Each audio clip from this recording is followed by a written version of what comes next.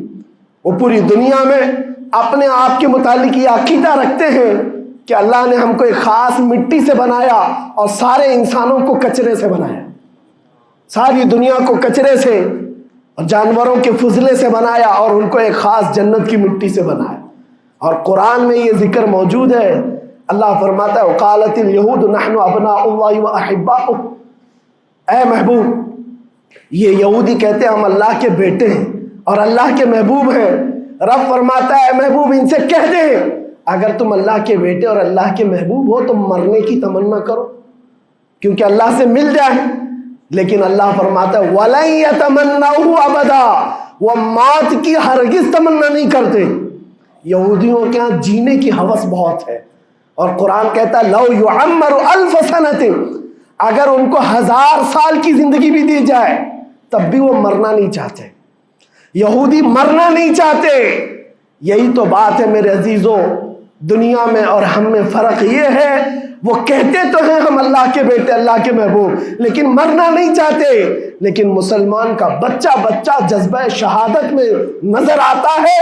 وہ ہمارے نزدیک موت کوئی حادثہ نہیں. ہمارے بزرگوں نے تو ہمیں یہ بتایا ہے کفن کندھے پر لے کر چلنا, موت آئے تو اوڑھ کر سو جانا.